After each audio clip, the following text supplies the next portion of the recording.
하나님께서 우리의 구원자가 되어 주셨습니다. 어디서부터 우리가 구원을 받았는지를 깨닫게 되면은요, 하나님의 말씀을 내 안에 담을 수밖에 없습니다.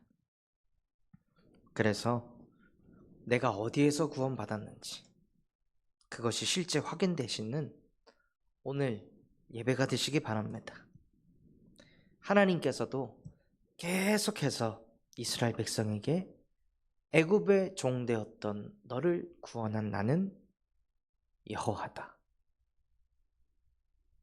하나님께서 계속 말씀하셨습니다.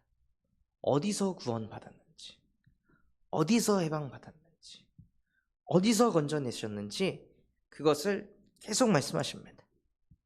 왜 그렇습니까? 그래야 구원의 감사와 감격을 잊지 않고 날마다 누릴 수 있기 때문입니다. 그래서 구원받기 이전에 내 의지와 상관없이 모든 인간은 아담과 하와의 창세기 3장 사건으로 인하여 넘지 말아야 될 선을 넘었습니다. 피조물 따위인 인간이 감히 창조주가 되겠다고 넘지 말아야 될 선을 넘어버렸습니다. 절대로 하지 말아야 될 그 영적인 절제를 하지 못하고 사단에게 속아 욕심에 잡혀 그것을 넘어갔습니다. 그리고 나서 바벨론이 나 외에 다른 신은 없다 하면서 자기 자신을 우상을 숭배했던 그 흐름이 우리나라에도 고스란히 임해서 대한민국 이전에 조선이 어떤 땅이었습니까? 완전히 우상 숭배하던 나라였습니다. 그래서 조선 땅에 우환질고가 끊이지 않았습니다. 전염병이 끊이지 않았습니다. 재앙이 끊이지 않고 전쟁이 끊임없이 몰아쳤습니다. 성경 그대로 하나님의 형상으로 창조된 인간이 하나님을 경외하지 않고 우상을 숭배하고 제사를 지내니까요, 조선이라는 나라에 재앙이 끝도 없이 벌어지고 복음 전하던 자들을 심지어 죽이기까지 한 그 나라는 결국 멸망당했습니다. 멸망당하고 나서도, 해방받고 나서도 한 민족이 남과 북으로 갈라지는 재앙을 만나게 되었습니다. 하나님이 아닌 제사를 지내니까, 자꾸 귀신을 섬기니까요. 그 또한도 중국의 그 사상이 그대로 내려와서 우리 안에서 시작된 것도 아닌 중국의 그 공자가 만든 그 성리학, 그 유교 사상이 그대로 내려와 조상에게 제사를 지내는 것이 하늘의 축복을 받는 것이라고 착각하면서 온 나라가 귀신을 섬기고 귀신 들린 사람에게 무형문화재라면서 축복을 내릴 만큼 우리나라는 너무나도 영적으로 무지하고 영적으로 완전히 황폐해진 나라였습니다. 그런 나라 속에 우리 가문이 생기고 그 속에서 부모님이, 그 부모님 속에도 그 유교사상과 피해의식과 상처들이 고스란히 각인뿌리 체질돼서 그 속에서 저와 여러분이 태어난 것입니다. 재앙 맞을 수밖에 없는 그 재앙의 망대의 흐름 속에서 내가 태어난 거예요. 그렇게 태어난 즉시 복음을 받아도 부족할 판에 그 태어나서 계속 듣고 보고 자라는 것이 무엇입니까? 복음이 없이 삶을 살아가는 수고하고 무거운 짐 지면서 한숨 쉬고 짜증내고 신경질 내고 뒤집어지고 분노 표출하고 우울해지고 공허하고, 그래서 뭔가 집착하고 중독될 수밖에 없는 그 부모의 정서가 태영 유아 때 고스란히 그냥 다 들어오는 거예요. 초등학생 시절에 하나님을 만나야 되는데 하나님을 만나지 못하고 너는 이렇게 살아야 돼. 너 가난하지 않으려면 이렇게 살아야 돼. 너 성공하려면 이렇게 살아야 돼. 하나님이 없는 성공, 하나님이 없는 물질 중심, 나 중심 속으로 더 초등학생 때, 국민학생 때 그 기초가 깔렸습니다. 그리고 청소년이 돼서 말도 안 되는 흑암 문화에 사로잡혀서 술, 담배, 이성, 도박, 게임, 흑암에 사로잡힐 수밖에 없는 미디어, 음악, 온갖 것에 찌든 상태 속에서 그런 문화를 가지고 대학생이 되고 하나님에 대한 지식이 아닌 어떻게 하면 잘 먹고 잘 살까, 그런 지식들을 온통 때려 넣었으니 청년 때는요 하나님 없어도 된다는 그 사상에 사로잡혀서 달려갑니다. 그러다 중년이 되고 현실만을 쳐다보니 정신 문제가 올 수밖에 없습니다. 현타가 올 수밖에 없습니다. 모든 현실의 문제를 이걸 또 내가 어떻게 풀까? 이 경제 문제를 내가 또 어떻게 감당할까? 이 자녀들을 내가 또 어떻게 품을까? 이 가정을 또 어떻게 끌고 갈까? 이 산업 현장에서 내가 어떻게 승리할까? 늘 이런 것을 내가 다 풀어가려고 하니까요 재앙의 이정표가 나올 수밖에 없습니다. 정신이 온전할 수가 없는 거예요. 그러니 그 정신병 중에 정신병인 절제가 안 되는 흐름으로 끌려갑니다. 그만 승질 내야 되는데 절제가 안 돼요. 그만 걱정해야 되는데 절제가 안 돼요. 남 판단하고 미워하는 거 그만하고 싶은데 절제가 안 돼요. 아니 우리 집 경제도 지금 어려운데 쓰면 안 되는데 자꾸 쓰게 돼요. 절제가 안 돼요. 그만 사 먹어야 되는데 절제가 안 돼요. 그만 자야 되는데 절제가 안 돼요. 그러니까 나도 모르게 뭔가에 집착을 하게 되고 중독에 빠지는 상태 속으로 들어갑니다. 이 문제가 지금 우리에게 없는 게 아니라 지금도 그대로 있습니다. 저에게도 지금도 그대로 있습니다. 저도 영적 상태에 안 좋으면 현장을 가면서 말씀을 묵상하고 찬양하고 기도해도 부족할 판에 유튜브를 봐요. 저도 모르게. 아무런 내용도 없고 아무런 울림도 없고 전달도 없는데 그냥 쓸데없이 힐링하는 그 시간을 가져요. 킬링 타임을 가져요. 하나님의 형상이 망가져 있으니까요 그냥 저도 모르게 뭔가에 집착하고 중독되게 되는 거예요. 그게 통제가 안 될 만큼 끌려갑니다. 그러니 내가 정신적으로 지금 시달리는데 가정을 어떻게 챙길 수 있겠습니까? 가정 안에서 어떻게 대화가 되겠습니까? 여유가 없는데, 힘이 없는데, 모든 게 그냥 나랑 걸리는 것, 걸림돌밖에 안 되는데. 그러니 가정 무너지고, 무너진 가정에서 자라나는 아이들이 학교를 가니 그 아이들 감당이 안 돼서 공교육이 무너지고, 그래서 정말 필요한 시기 때 배우고 학습하고 흡수해야 될 것들을 세팅을 못한 상태에서 청년이 되고 현실은 더 갑갑하고 힘들어 보이니 모든 것을 포기한 세대들이 나타나고 있습니다. 그게 나 아닙니까? 저는 그게 저였습니다. 그러니 살고 싶은 생각이 점점 사라지고 이럴 바에는 죽는 게 낫겠다. 이렇게 사느니 그냥 죽고 말지.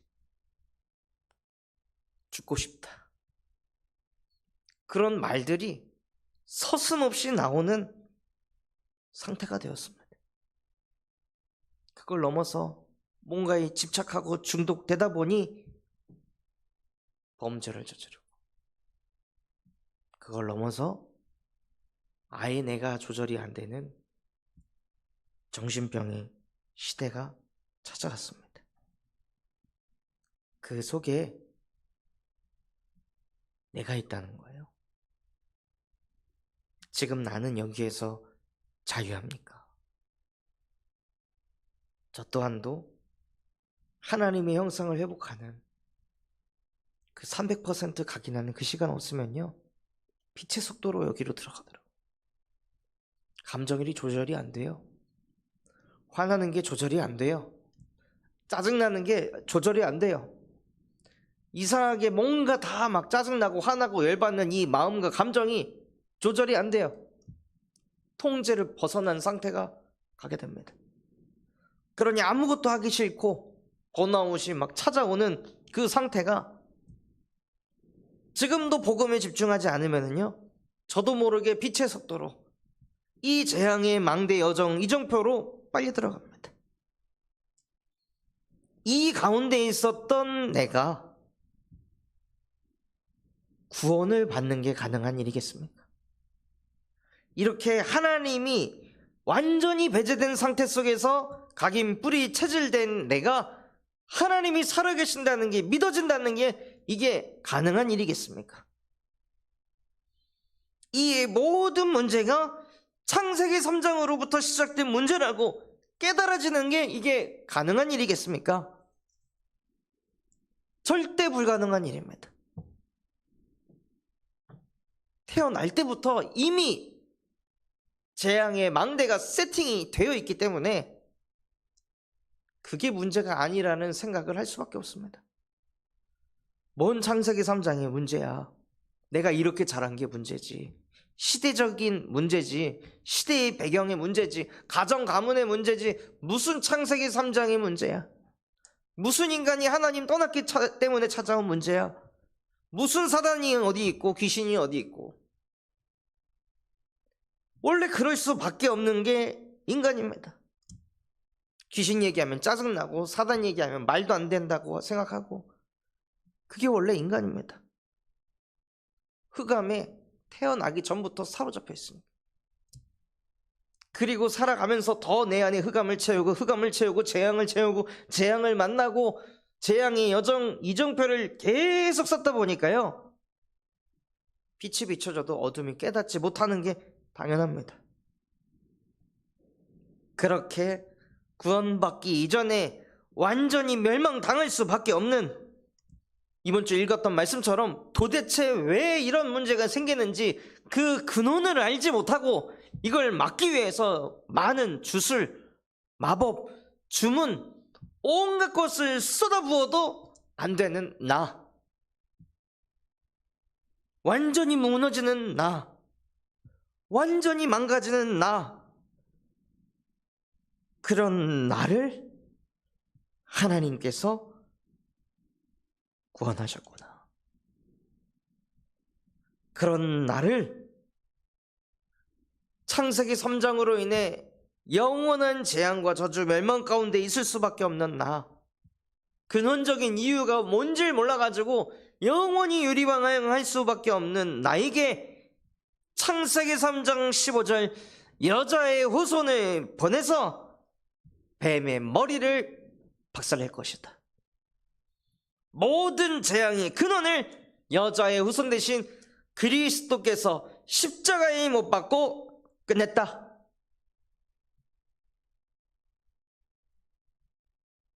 이게 믿어진다면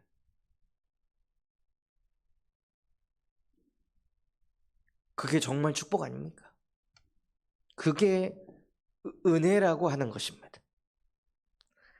믿고 싶어서 믿는 게 아니라 하나님의 은혜로 믿음으로 말미암아 구원에 이르느니라. 은혜 중에 은혜는 나 같은 게 구원받았다는 것입니다. 절대로 구원받을 수 없는 국가의 배경에서 태어나, 가문의 배경에서, 가정에서 자라나서 영원히 구원받을 수 없었던 나였는데 하나님의 은혜로 대한민국에 복음 가진 선교사들을 하나님께서 다시 또 보내주시고, 그 선교사를 다 죽인 나라였음에도 하나님께서 다시 또 선교사를 보내주시고 그 선교사들을 말미암아 이 땅에, 이 조선 땅에 예수가 그리스도라는 복음이 뻗어가게 하셨습니다. 그리고 그 복음을 깨달은 전도자를 통해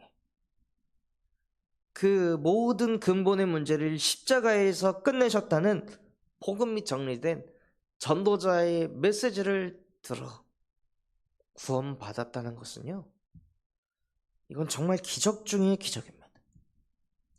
은혜 중의 은혜입니다. 더 받을 은혜가 무엇이겠습니까? 이 재앙 속에서 하나님이 나를 건지셨는데, 나를 구원하셨는데, 이것보다 더 큰 응답과 축복이 또 무엇이 있겠습니까? 그래서 오늘은요, 정말로 나의 인생을 돌아보면서, 우리 가정 가문을 돌아보면서, 우리 나라를 돌아보고 시대를 돌아보면서, 야, 내가 구원을 받았다니.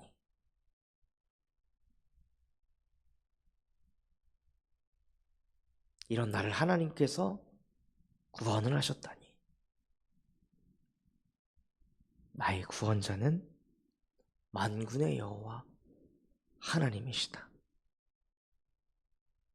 그것이 실제 우리 안에 부딪혀서 내가 어디서 구원받았는지, 어디서 해방받았는지 그 구원의 은혜가 감사와 감격이 다시 회복이 되는 오늘이 되기를 예수 그리스도의 이름으로 축원합니다. 붙잡은 말씀 가지고 합심해서 기도하겠습니다. 하나님, 절대로 구원받을 수 없었던 나의 인생 속에 그 재앙의 망대 여정 이정표 속에서 영원히 근원적인 문제를 깨닫지 못하고 무너질 수밖에 없는 나의 인생 속에 여자의 후손 되신 예수 그리스도의 복음으로 나를 구원하심에 감사를 드립니다.